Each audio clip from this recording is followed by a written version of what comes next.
요한복음 4장은 예수님께서 예루살렘에서 갈릴리 지역으로 올라가시다가 그 중간에 있는 사마리아 지역을 통과하시면서 사마리아의 수가동네, 우리가 이제 수가성이라고 하는데요. 거기에서 이름도 나오지 않는 한 여인과의 대화 속에서 나오는 말씀입니다. 우리는 여기서 그리심산에서 예배를 드려야 하는데 유대인들은 예루살렘에서 예배를 드려야 합니다. 어디가 진정한 예배를 드리는 장소이냐, 이 장소를 물어보는 장면이죠. 근데 이제 예수님께서는 이곳저곳이 중요한 것이 아니라 예배자가 어떠한 자세, 어떻게 예배를 드려야 하느냐 하는 그것을 말씀하는 장면입니다. 기독교 역사상에 현재와 같이 이렇게 많은 교회와 많은 교인과 또 이렇게 적극적으로 성경 공부반이 이렇게 활성화되어진 적은 일찍이 없었을 것입니다.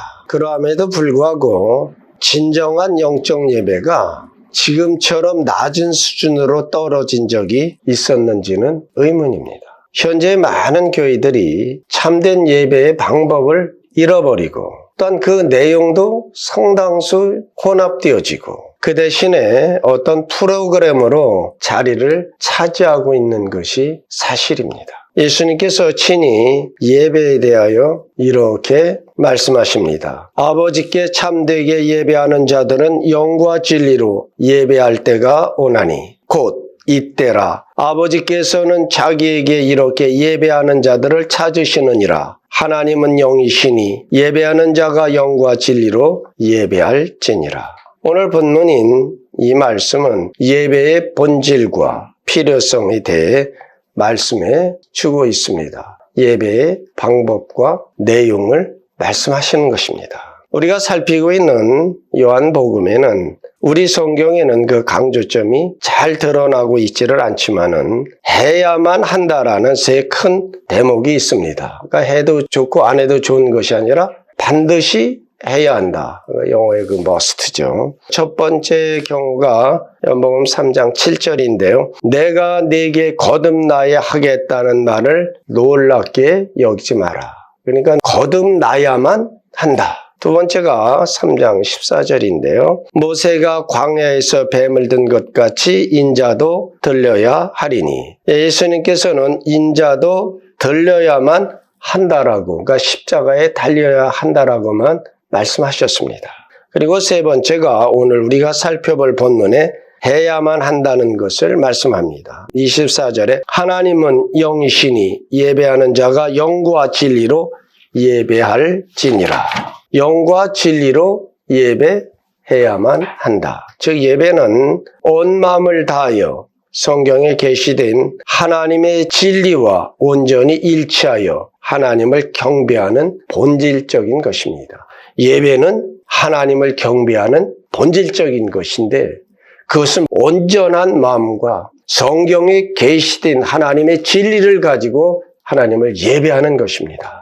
이와 같이 이 세 위대한 교리, 거듭남의 필요성, 그리스도의 죽음의 필요성, 참된 예배의 필요성이 함께 연관되어져 있다 하는 것입니다.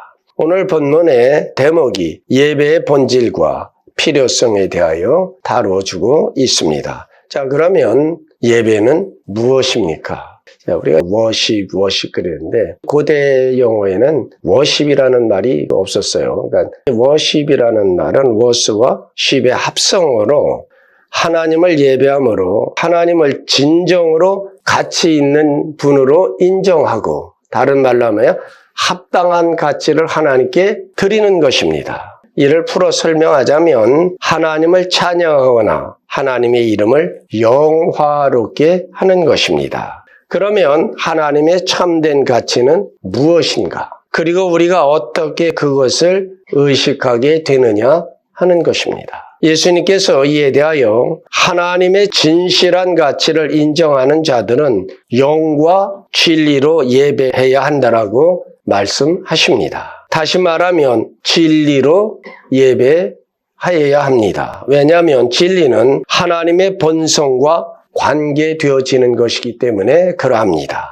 그리고 하나님은 영으로 예배해야 합니다. 왜냐하면 영적으로밖에는 하나님을 우리가 이해할 수 없기 때문에 그러한 것입니다. 예수님께서 사마리아 여인에게 이 말씀을 하실 때 유대인의 예배는 형식에 치우쳐 영적이지 못하였고 사마리아의 예배는 성경이 가르치는 바에서 벗어났으므로 진리가 아니었다라 하는 것입니다. 형식, 이건 굉장히 중요한 거예요. 예배의 형식은 참 중요합니다. 근데 그 형식은 내용을 담는 그릇이지 형식이 내용이 되어질 수는 없다 하는 것입니다. 그러나 또 형식이 없으면 내용을 담을 수가 없어요. 불가분의 관계나 중요한 것은 내용을 드러내기 위하여 형식이 있는 것이지 형식을 위하여 내용이 있는 것이 아니다 하는 것입니다. 예배는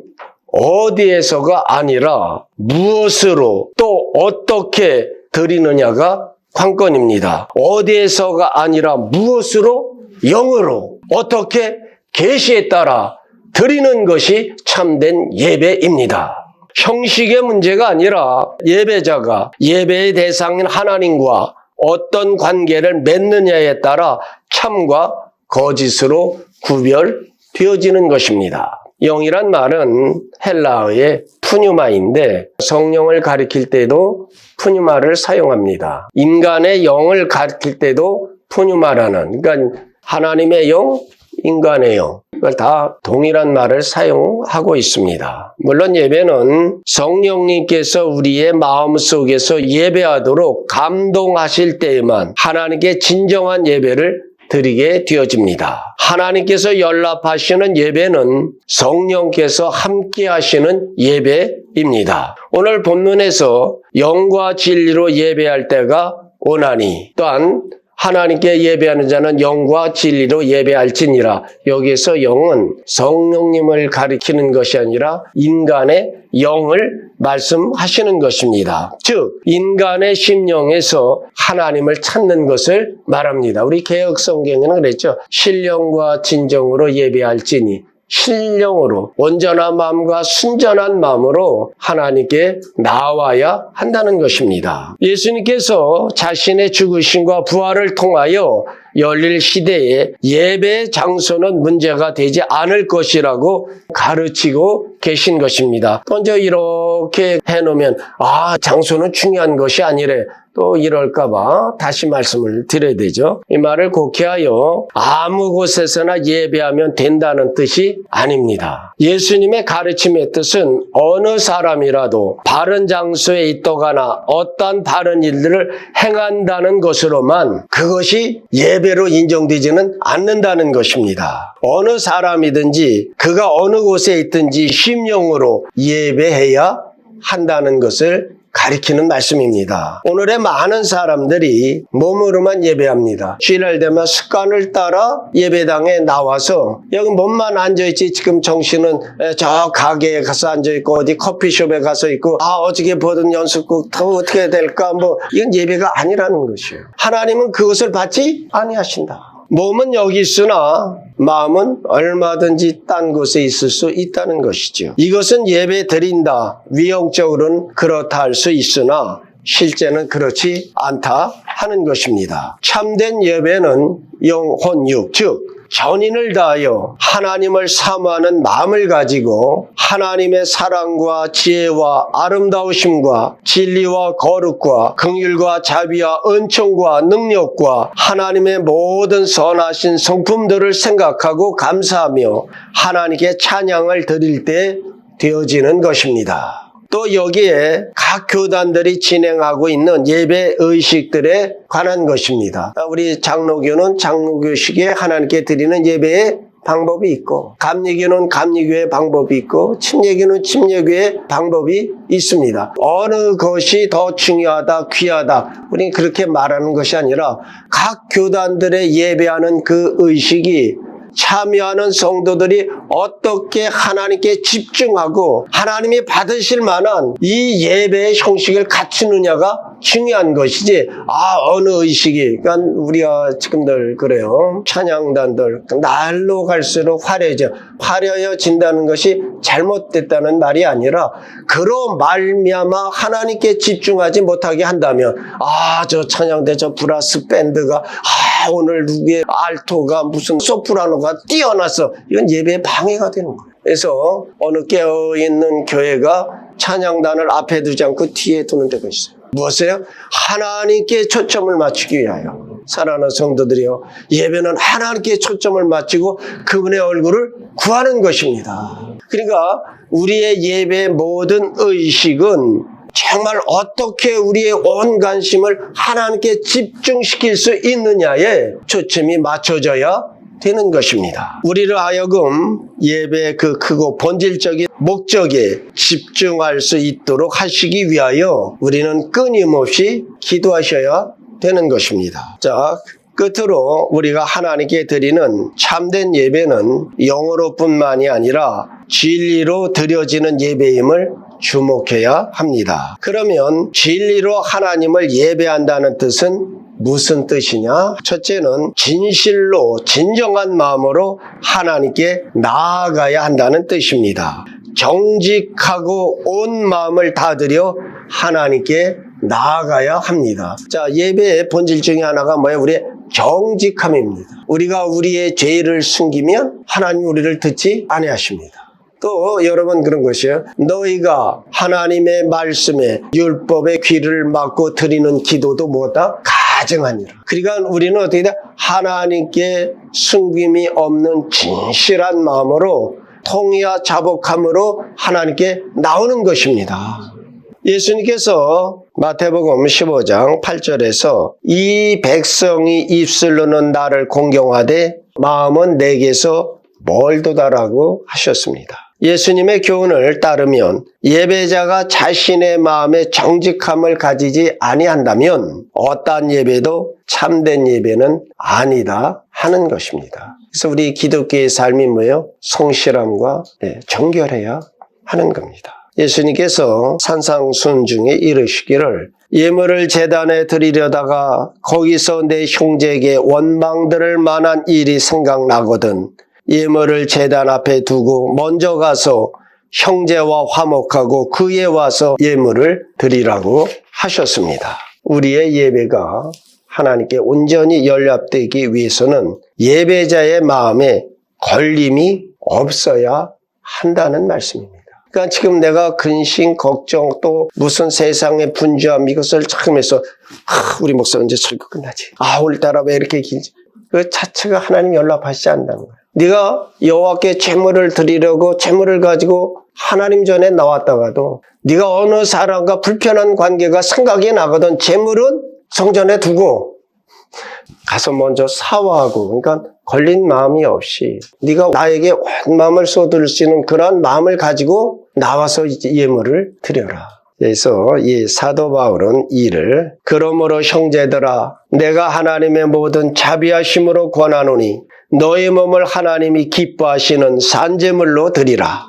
이는 너희가 드릴 영적 예배니라. 내 자신이 산제물이 되어 제단에 올리는 것입니다. 자, 산제물, 제물은 어떻게 됐죠? 흠없고 온전한 것이라고 그랬잖아요.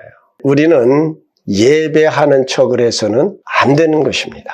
산제물로 예배를 드리면서 우리의 마음은 하나님 앞에서 열려진 책임을 알아야 합니다. 두 번째로 성경 계시에 기초하여 예배하여야 합니다. 예수님께서 마태복음 15장 9절에서 사람의 계명으로 교훈을 삼아 가르치니 나를 헛되이 경배하는도다라고 하셨습니다. 성경의 교훈을 사람의 계명으로 바꿔버린 자들을 정죄하고 있는 것입니다. 대표적으로 이단들이 이런 자들은 영원한 정죄 속에 있는 것이에요. 우리도 그러죠. 사람의 계명이 아니라 하나님의 말씀으로 계시를 따라 하나님의 말씀에 뿌리를 내려야 됩니다. 요한복음 17장 17절에서 예수님께서 이렇게 말씀을 해주셨어요. 아버지의 말씀은 진리니이다. 성경이 진리입니다. 따라서 우리가 하나님께서 말씀하신 대로 진리로 예배하려면 우리의 예배는 성경의 원리와 권면들에 부합해야 한다는 말씀인 것입니다. 16세기에 종교개혁이 일어난 동기가 뭡니까? 하나님의 말씀은 가려졌고 교회에 이러한저러한 어떤 예식들, 형식들로 가득 차서 더군다나 가톨릭에서는 일반 성도들은 하나님의 말씀을 받을 수도 이해할 수도 가질 수도 없다고 그래서 사제들만 가졌어요. 성경의 해석권이 교회에 있다. 종교개혁이 일어나서 우리 모두가 하나님의 말씀 성경을 갖게 되어진 것이고 우리 각자가 거룩한 대제사장들로서 여호와의 말씀을 받을 수 있는 자들이 되어진 것입니다.